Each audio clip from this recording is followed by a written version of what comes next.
Ito, churro. Okay, churro. Pagkaing Meksikano. Yeah. Ano? Pagkain ng Meksikano. Food. Pero iba pa rin ang menudo.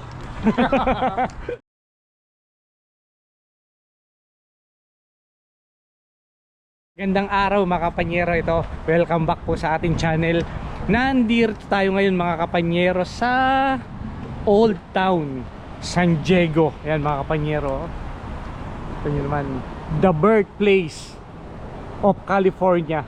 So dito ang nagsimula ang California. Kumbaga itong lugar ng California na ito, Mexico ang nagmamay-ari nito hanggang sa makuha lang ito ng Amerika, ng US, itong lugar na to. Kaya nga nandito tayo, ipapasyal tayo, mag-adventure tayo rito sa lugar na to.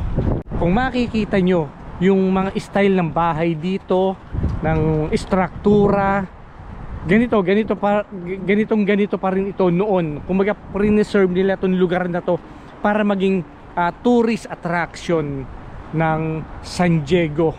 Kung makikita nyo, ito yung ito yung sign natin, di ba? Ito yung pinaka-arko. Katabi lang nila ay Catholic Church. Pasok muna tayo sa simbahan nila bago tayo makapag-explore.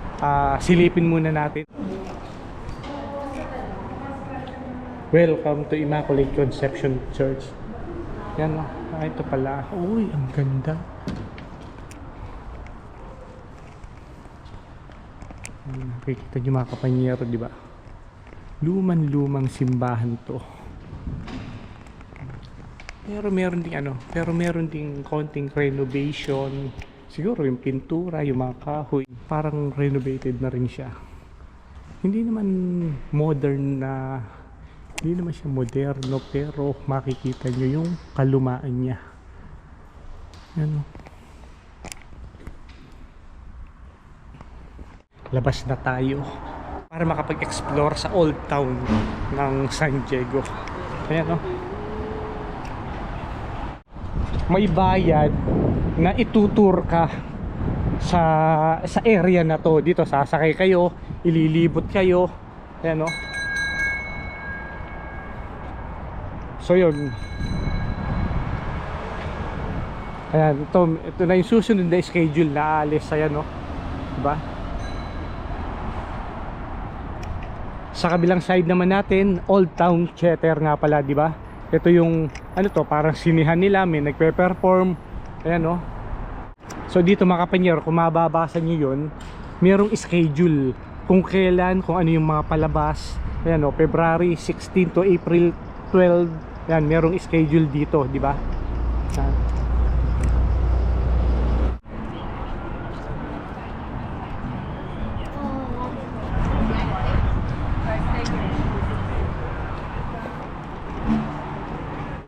Ito, tignan natin dito mga kapanyero.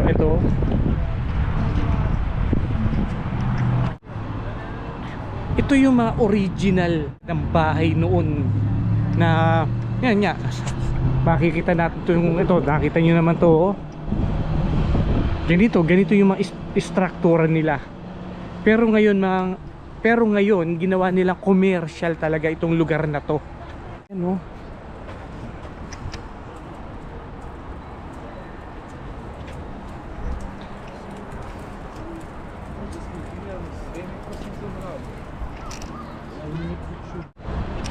So ito naman yung printing office. Ano, ng 1868 ito yung itsura niya dati. Ayan mga kapanyero. Nakita niyo naman, napakatagal na. So silipin natin yung loob kung paano. Ayan, no? At ito yung ginamit nilang printing press, na printing machine noong araw. Ayan, no?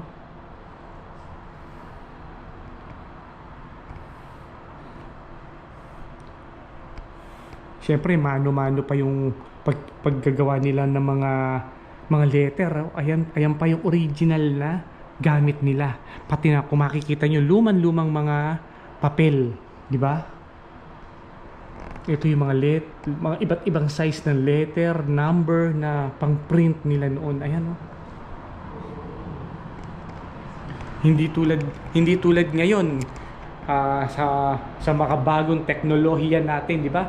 Isang print, isang pindot mo lang, makakapag-edit ka na, makakagawa ka ng magagandang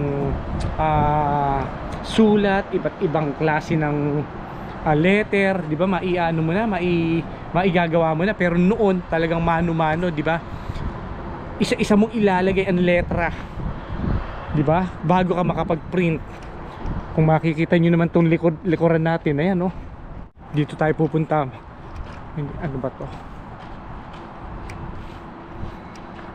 Ito naman yung tinatawag nilang Old Town Market. Ayan, no? San Diego Old Town Market. Siyempre, ito mga bilihan to pagka market. Pero ngayon ito yung mga souvenir shop na area nitong lugar na to. Kung makikita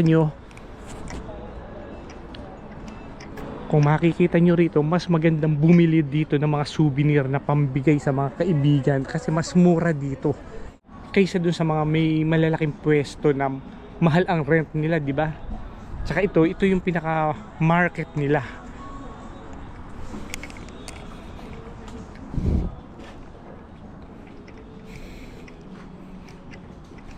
Kung makikita nyo mga kapanyero, ang kadalasan na souvenir dito ng San Diego gawa sa kahoy. Ayan,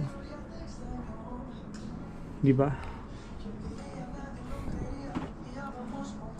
So, maliit lang yung area nila na to. Parang dito nila inilagay yung hindi lang ako sigurado kung ito bang area na to inilipat ba nila yung mga old houses nila at inilagay sa lugar na to, or ito yung original na karsada, ito yung original na location. Wala akong idea kung ganun. Wala pang makapagsabi, wala akong mabasa kasi na ganun. Ito, tulad nito, magkatabi kasi yung printing office tsaka yung Casa de Pedro Reña de Altamirano. Ito yung Miners Gem na tinatawag. So pasok tayo share ko lang sa inyo. Ayan, no? Rock, fossil, and jewelry, di ba? Oh.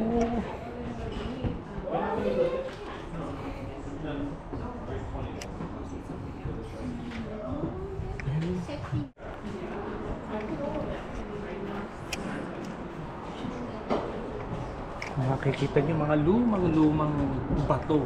Ayan, no? Pero hindi natin alam kung inukit na lang ito wala akong idea. Labas na tayo dito. Kung mahilig kayo sa mga bato, kung collector's item na mga bato, ayan, nandito may mabibili kayo rito. Kung bago ka lang sa ating channel, huwag nyo na makalimutan mag-subscribe. Pakipindot naman nating subscribe button, di ba, para suporta sa ating channel at masubaybayan nyo rin yung adventure natin dito sa San Diego, California, di ba? California, USA. Yan. Nakita nyo, ayan, oh.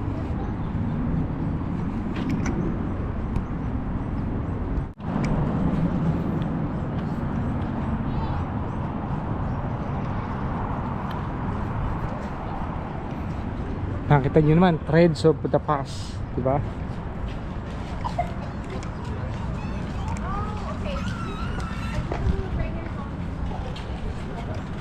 Itong lugar naman na to, mga kapanyero, Cousin's Candy Shop. Syempre, candy, matatamis, lahat ng klase ng candy nandyan yan. Yun nga lang, candy na galing sa Mexico, di ba? Parang sa tingin ko, para sa aking opinion mga kapanyero, parang dinesign lang nila tong lugar na to. Parang inilagay nila yung mga, yun nga, pinagsama-sama nila yung mga lumang bahay nila rito, tapos ginawa nilang ganito, parang ganun.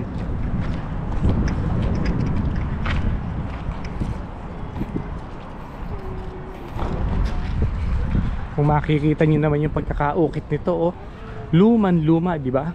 Yan, oh.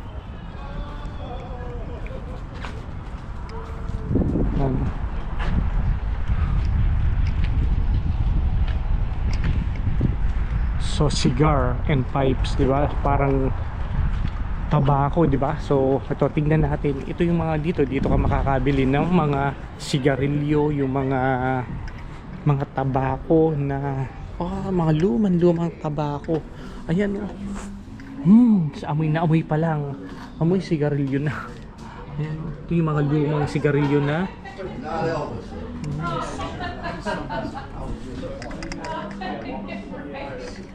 I know. Wow. Our friends married this last weekend. They wouldn't.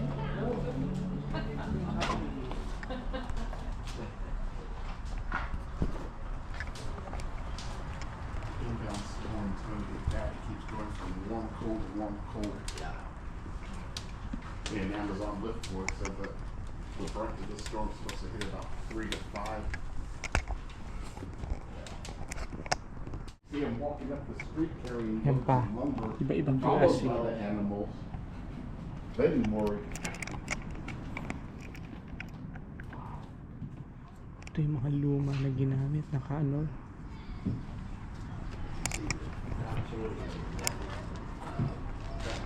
Ang ganda.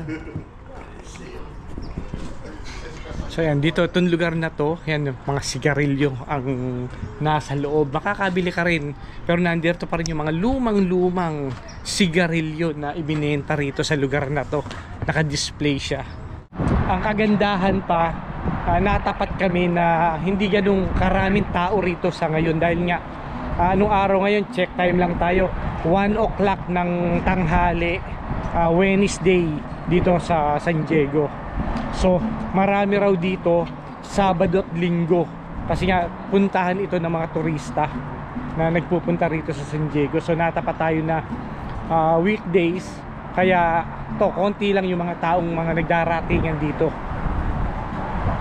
Pero marami pa rin na na grupo-grupo na mga nagpupuntahan. Pasok tayo rito mga kapanyero sa Fiesta de Reyes. So, meron ditong restaurant, merchandise, salon, fancy goods, para mga souvenir shop din dito. Ayan o. Ay, grabe naman tong puno na to. Laki-laki. 100 taon na siguro to. Ayan o.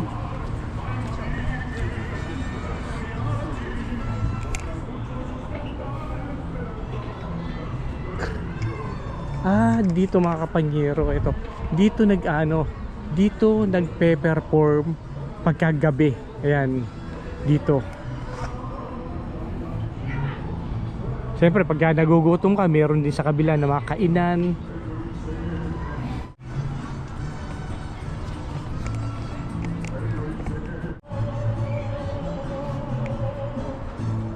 Yung loob nito, ginawa rin nilang ayan mga tindahan, iba-ibang nakita nyo naman to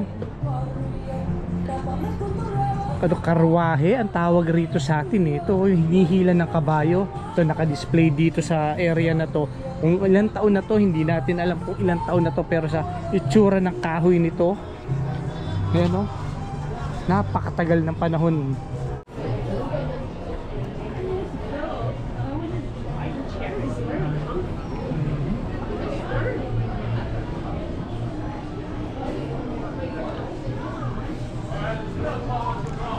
Ito yung tinatawag na tile shop.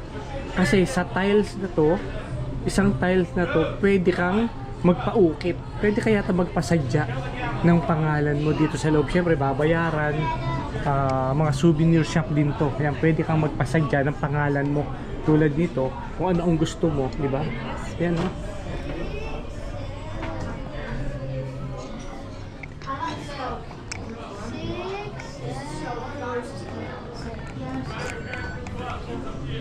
Dito naman tayo, ito naman lugar na to mga kapanyero. Ito yung pinaka food court nila. Ito yung kainan nila.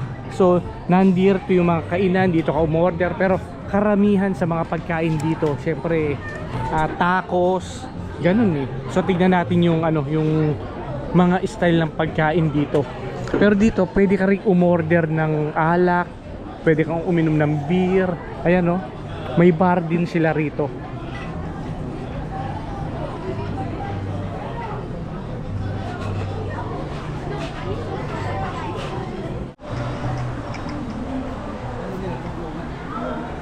sa lugar na to, para ka na rin nakarating ng Mexico. Dahil nga yung mga istruktura ng tisa, kahoy, yan o, ganyan, di ba?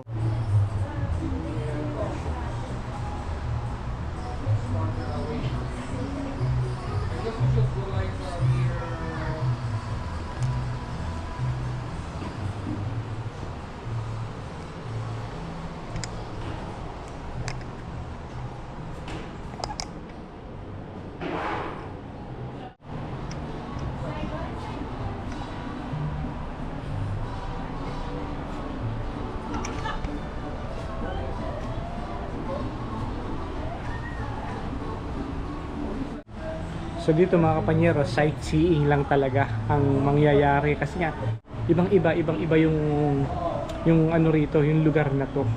Karamihan dito mga kapanyero, naging commercial kasi karamihan puro souvenir shop ang nangyari. Aming anak ko ha? Oh, yeah, nag-ikot-ikot lang. Ito, churro. Okay, churro, Pagkain Meksikano. Ano? pagkain ng Meksikano. Food. Pero iba pa rin ang menudo. Yung iba rito, style bahay tulad nito, lumang bahay pero sarado na. Pero yung iba, bahay siya tas ginawa ng tindahan ng mga souvenir shop. Souvenir shop, pagkain, restaurant, ganon na ang nangyari dito. 'Di ba?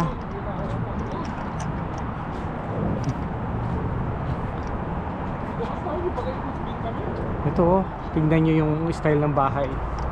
Yan. Diba?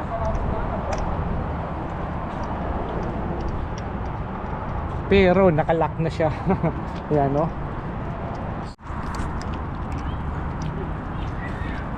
Pero meron naman kasing mga iba na parang bago pa, bagong tayo. Ganun yung nakikita ko rito. Pero parang 70% luman-luma talaga yung istruktura. Pero yung 30% may mga nakita rin ako roon na mga bago na siya, na siguro ni-renovate or bagong tayo. Yun ang hindi ko lang ang masabi, pero mga bago pa yung pagkakagawa niya. Kumbaga modern pa yung makikita nyo naman sa kahoy na bago. Pero ito, makikita nyo naman to luma, di ba? Ayan pa, mga halos nabubulok na yung mga kahoy, pero patuloy pa rin nilang pre-preserve, pinipinturahan para manatili na nakatayo, parang ganyan eh. Pero kung titingnan nyo, kung nandito kayo, makikita nyo talaga na luman-luma. Pero ito, isa pa to, pero nakasarado, di ba?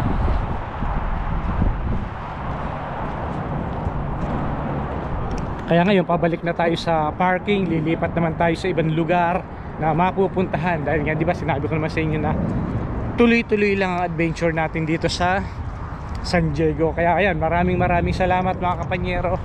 Hanggang sa muli.